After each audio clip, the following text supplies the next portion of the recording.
Colorado started out in March with amongst the highest number of COVID-19 cases, and since then the state has worked hard to bring them down. I'm joined by the founder of GeoSpiza, Sarah Thunberg, who was called by the governor earlier this year to lead Colorado's coronavirus innovation response team. Sarah, it's a pleasure to have you with us today. Now, you moved from the private sector to a critical role in government oversight.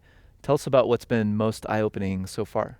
I did. So, after a career in emergency management and public health, I co founded a company that worked with very large companies to help them manage and plan for climate change and really manage their climate risk and reduce it.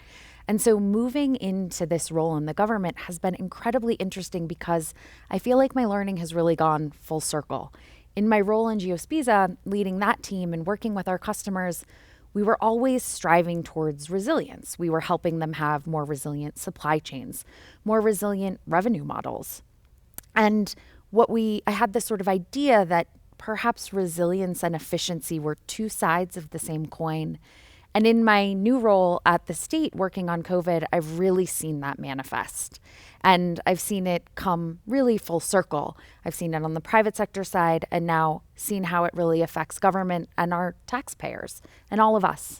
That's interesting. I'd love to hone in on that trade-off a bit more. So what's a specific example of how efficiency can actually make us less resilient?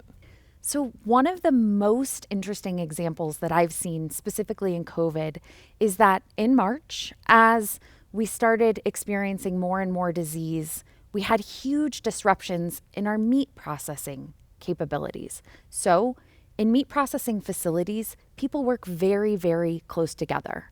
Good for efficiency, not great for disease transmission. Well, actually, really great for disease transmission, but that's not what we want. And so in the early days of COVID, people were working very close together in meat processing facilities, and we had our first series of outbreaks in the United States. And the system of factory farming that makes the meat we eat is so efficient that any hitch or any sort of slowdown, as we saw because plants had to close because they had outbreaks, backs up the entire system. And in Colorado, and again, states across the Midwest and West, we saw huge numbers of animals being unable to be moved into that processing capacity, not enough room on farms and ranches, and those animals in the tens of thousands had to be slaughtered. And it was doubly terrible because it was a time when millions of people were losing their jobs because of COVID and going to food banks. And we had all of this excess capacity in our meat system. And then taxpayers had to fund the disposal of all of those carcasses. So the system that was so efficient couldn't absorb any of the shock or slack, and it became hugely problematic. Yeah, it's really devastating in a lot of ways. Why do companies and individuals really struggle to understand this need for resiliency? I mean, is it the long-term aspect of it? I mean, why don't we do a better job when it comes to this trade-off? I'm still really trying to understand that myself, but I have a couple of hypotheses. The first is that we emphasize lean, mean businesses that really squeeze every bit of profit and every cent out of every dollar we can. And in doing that, we create systems that are just in time, that are ultra, ultra efficient.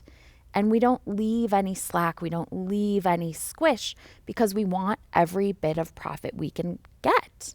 And that leaves us in a really very vulnerable state.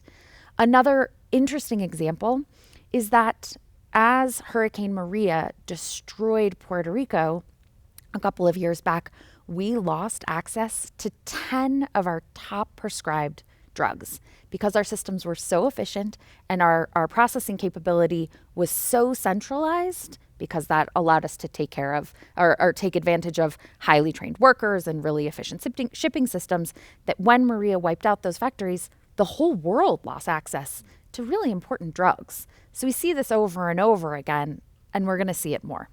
Yeah, that example makes me think, is this a common, I mean, is it a uniform problem across the entire world, or are there certain countries that really struggle more with this long-term thinking and this need for resiliency? I think we see it especially in well-developed Western economies, Western democratic economies, where we emphasize profit and we emphasize being really efficient, like I said. And we don't just see it sort of across the globe, we see it across all of our systems. So in addition to seeing it manifest in large corporations and in our governments, we also really experience it a lot of times in our individual families. We've seen in the statistics that very few people have enough savings to cover a broken arm and the insurance cost that might be, or a car accident and having to pay that premium. We just don't give ourselves a lot of slack. And as a result, we don't absorb shock very well. And we are in a time of incredible shock. Clearly, this is hugely important right now during COVID-19. How important is this going to be to consider this in the future?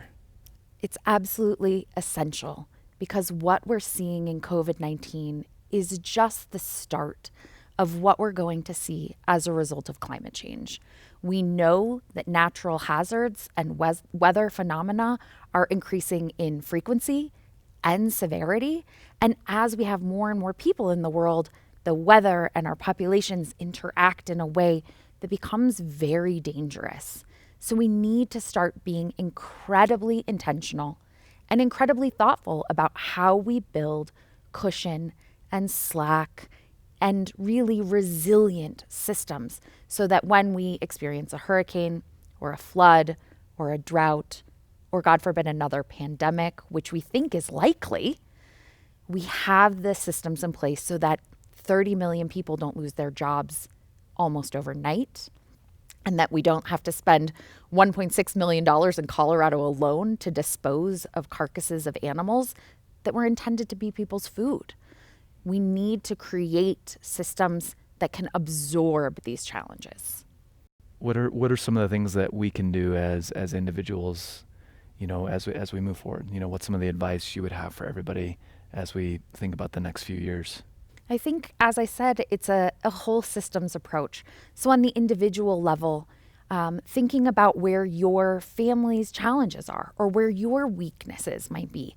So that might look like holding a little extra food or saving a little extra money.